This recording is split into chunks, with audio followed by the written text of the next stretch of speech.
Hooty hoo, all my stock market gamblers. Welcome today. I'm Tall Mike. So glad you're here. Well, what's going on with the stock market? Look at this stock market 3 weeks in a row. We went straight up, straight up, straight up. No profit taking. Very unusual, very unusual. We're very overbought, but we can stay overbought longer than you think. Right now, we're moving sideways, and the longer we move sideways, the more likely they can push it up even higher from here. But it would be normal to get some profit taking to get a pullback. Okay, that would be normal. We got the VIX down with a 12 handle still. That is not normal. The VIX is going to spike up. The market's going to come in. All right, so the Dow went up 500 points yesterday, right? New record high. Everybody's excited. This has topped out the new record high for the Dow now, for the Dow. The S&P has not hit a new record high. The record high was back in July, and, well, we haven't hit a new record high. We haven't even taken out the July high. The record high was actually before that.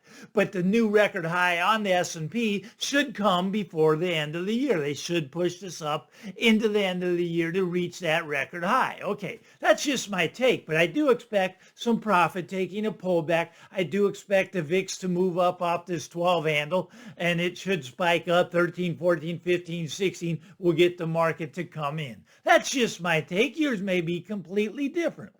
All right, so over in the real estate market now, we get the articles, they come out. I love the articles. But anyways, pending home sales, they came out, right? Well, they came out at the lowest on record, the lowest pending home sales on record ever. Okay, that's pretty incredible to me, right? That's incredible. All right. Well, here's the reason. Now the big chief at the NAR, Lawrence Young, now he comes out and he says the reason is there's no inventory. There's no inventory, and that's why we have these pending home sales at a record low. Well, he's partially right. The inventory is low, but, the new homes, they got 8 months of inventory. The existing homes, there's about 4 months of inventory. Normal's about 6 months, so it's in between there. So I don't think it's an inventory problem. I think it's a price affordability problem. Now, either your income is going to double along with everyone else's, or houses are going to come down by about 40 or 50%. Now, do you think your income's going to double? Maybe it will in your area. That's a possibility. All right, that's one way. You revert back to the mean. You revert back to the mean by having your income double. That's a possibility. But my take is we're going to come down by 40 or 50%, and people just don't like to hear that, especially if they just bought their house. Now, new home sales, the prices have already come down by 18%.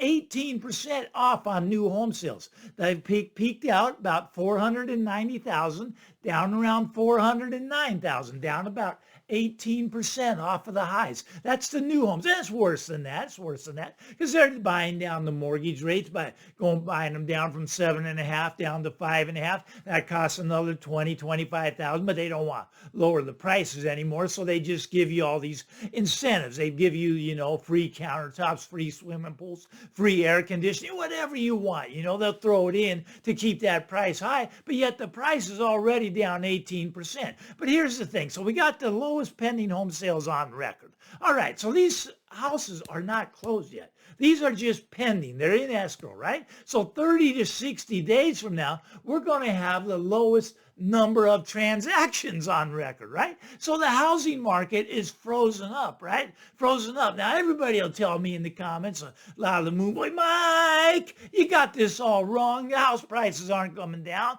They're going to double from here, and that's possible. That's very possible for the moon boys. Okay, in your area, prices only go up. I get that. But prices are coming down. Prices are coming down. Now, what else? Now, here's what I want to talk a little bit about.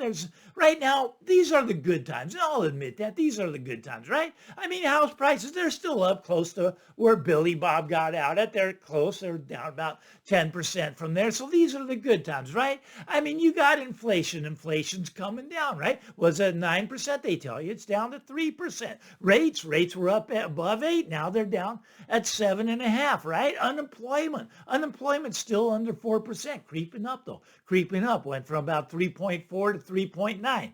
But I'm telling you, these are the great times right now because these numbers are all going to hit double digits. It's going to be 10%, 10%, 10%. Inflation, yes, it's coming down now, but it will spike back up above 10%. Above 10%. Mortgage rates coming down now, but next year they will hit 10%. 10%. Unemployment below 4%. That will hit 10%. The misery index is going to be off the chart. People are going to be feeling a lot of pain. Look, there's a lot of people upset right now. I mean, I feel it. I see it out there. They're not happy. You know, prices are going up. They can't afford things. Their lifestyle's going down. Look, at that misery index is going to go off the chart next year. And it's probably just about 6 months out from where all of that starts to happen. Everybody tells Mike, you got this all wrong. You don't know what you're talking about. You just come out there and try to scare the people. That's what you do, Tall Mike. You just get your fun by scaring all the people. Yeah, that's what I'm thinking. Anyways, let's move on here. Okay, I want to talk a little bit about the wealth effect, and how wealth gets transferred, right? How wealth gets transferred. Right now, people feel wealthy, right? Things are at record highs. The home's almost at record highs where Billy Bob was, right? Stock market's at a record high, right? Okay, so here's what we got. We got the stock market record high. We got gold. Gold is now right up there at a record high, right? It's going to have its first monthly close. If it closes above $2,000, it will be the first time in the history of the world that gold has ever closed above $2,000 an ounce on a monthly basis. So you got the stock market record high and you got gold at a record high. But here's the thing. One of them is incredibly expensive and one of them is incredibly cheap. Now you can figure out which one it is maybe. Anyways, the stock market, incredibly overvalued. Gold, even though it's at a record high, is incredibly undervalued. Now, I wish someone would have explained this to me when I was a young kid. I had to learn this on my own. I had to, when I was investing, I didn't know what I was doing back then, but now I study this stuff. I get obsessed with this stuff, and this is what I study, right? Okay, so there's a Dow to gold ratio. Gold right now about 2,000 ounce. Dow at 36,000 thereabouts. Let's call it, okay, 18 to 1. That means the Dow is incredibly expensive. It means gold incredibly cheap. Normal is about 8 to 10 range. Now, eventually, the Dow Jones is going to go 1 to 1 with an ounce of gold. Okay, so gold 2,000, Dow 36,000. All right, 2,000 for gold, 36,000. They're going to go 1 to 1. Now, gold could shoot up to 36,000. They could reset it, right? They could reset, the great reset. You can't talk about that, but it's coming. There's going to be a reset, right? When people lose confidence in the currency, they're going to have to peg the currency to gold. And in order to do that, they're going to have to reset the value of gold. Okay, so value of gold can jump up really quickly. They did that before. They actually confiscated the gold. Then they reset it once they took it from all the American people. Like, oh, we're going to reset it now. Okay, so they bought it all, at $20 and reset it at 35. I don't have the exact numbers there, but they've done it before and they're going to try to do that again. I'm sure something of that nature. But at some point, they're going to become 1 to 1. They were 1 to 1 in 1982. They were 1 to 1 in 1932.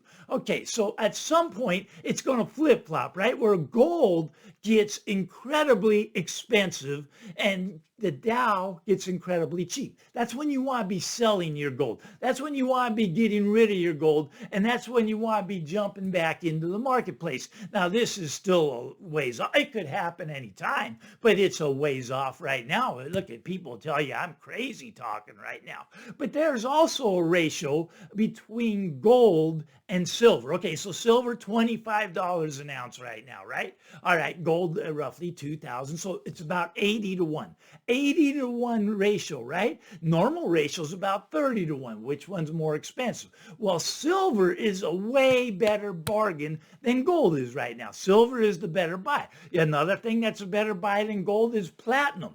Platinum is very cheap right now compared to gold. Its gold ratio is very inexpensive right now. You see, you have to look at things from a different perspective. Yes, if you just look at dollars, okay, gold's at a record high. That would seem expensive, but gold here, really, really cheap. Silver, the dirt cheap bargain. Now, can these go down? Can these go down? Yeah, gold could drop back to $1,000. Silver could drop back to $5 where I started buying it years ago. Okay, that could happen. Sure it could, right? Okay, but at some point that would be a total collapse of other things also. But my take is that the Dow and one of the Dow, 36,000, 1 ounce of gold, 2,000, they will become the same number. They will become the same number. This will happen probably within the next, I don't know, let's call it 5 years. All right, that could be early, maybe it's 10 years. Okay, but it's going to happen. Okay, now my other one that people get real upset with is silver, the price of silver to the price of a house. Right now it takes about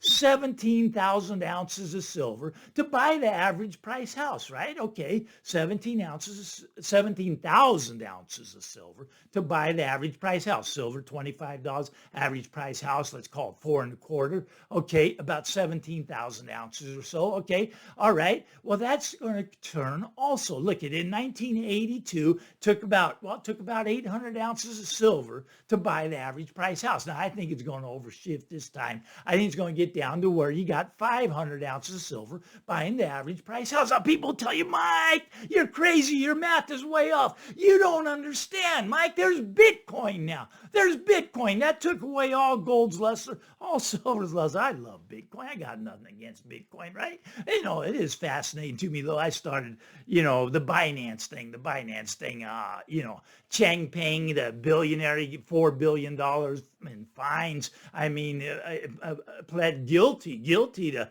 federal felony charges, right? Stepped down as the CEO of Binance. And now the new guy, okay, Richard Tang, he's the new boss at Binance, right? He's the new boss at Binance. But you know where I got to start thinking about this stuff? It's very interesting. Richard Tang, the new boss of Binance, has a lot of ties to the World Economic Forum. And I got to thinking, a lot of the Bitcoin people, they always talk about this guy, Satoshi. He invented the Bitcoin, right? Nobody really knows who he is.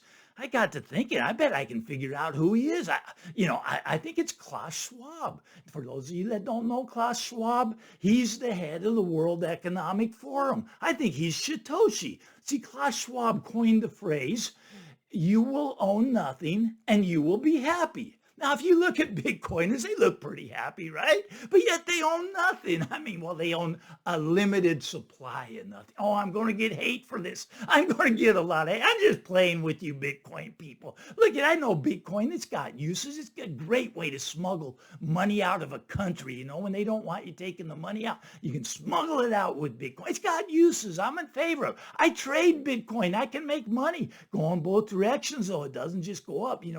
The people tell you to hold it, but I don't really understand that. I mean, this thing's lost 80, 90% of its value like five different times already, and the thing's only been around, 10, 12 years? I don't know how long it's been around, but already 5 times down 80 or 90%, and they're telling you to hold on with the diamond hands? Look, I'm an old guy. You can poke fun of my gold. Poke fun of my gold and silver in the comments, all you moon boys. You moon boys that love the Bitcoin. Look at gold and silver.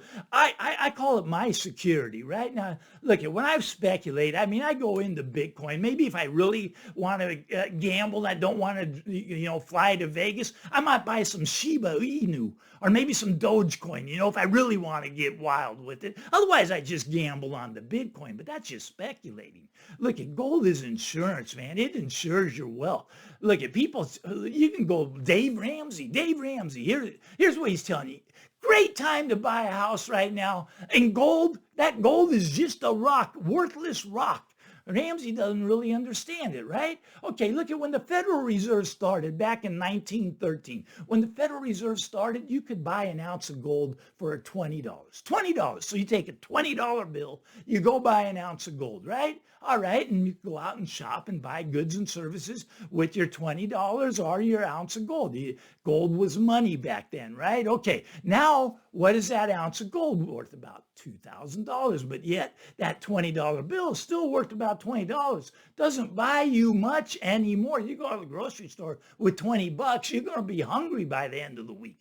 But that ounce of gold, you trade that in for $2,000, then go to the grocery store and you can still get a quantity of supplies, right? So basically the dollar has lost 99% of its purchasing power compared to that worthless rock that Dave Ramsey calls it, right? Okay, well, Ramsey, he'll tell you, get out there and buy a house now. I don't see it. Look at, I'm a real estate guy. I'm a real estate broker. I'm supposed to say it's a great time to buy. It's always a great time to buy that house. Well, right now is not really a good time to buy. It just isn't, you know. I mean, there's going to be opportunities, and some of the opportunities are already popping up in certain areas. I get some comments where people find a bargain, right? 20, 30% below the market. They start to dip their toe in the water. They put an offer in, the offer gets accepted, and maybe they got their dream home. Look, I'm not telling you not to buy a house. I'm not telling you not to buy Bitcoin. I'm not telling you to buy gold and silver. I'm telling you, I buy gold and silver. I like them. That's what works for me. Look, people tell me it's worthless. I don't think it's worthless. I think it's very valuable. I mean, I started buying gold about $250 an ounce, silver down around $5 an ounce. Both of those are a lot higher right now. Now, granted, they've had pullbacks, but over time, against any fiat currency, gold's going to continue to rise against any currency, and all fiat currencies comes to an end. The dollar's going to come to an end. They're going to bring in the CBDC, central bank digital currency, and they're going to push that down our throats, and we're going to try to probably have to accept that as the medium of exchange. But the gold holds its value. Gold continues to go up in value. I feel very safe, very secure with gold and silver. I don't say put all your money in. 10% is what I do. 10% is all you need. It protects you. And it'll keep going up over time. Anyways, I got a little carried away today, didn't I? That's my little rant for the day. I'm Tall Mike. You like this stuff? Give me the thumbs up. Why not? Punch the subscribe button. I want to talk to you again real soon. Get out there, everybody. Have a great weekend. Bye-bye now.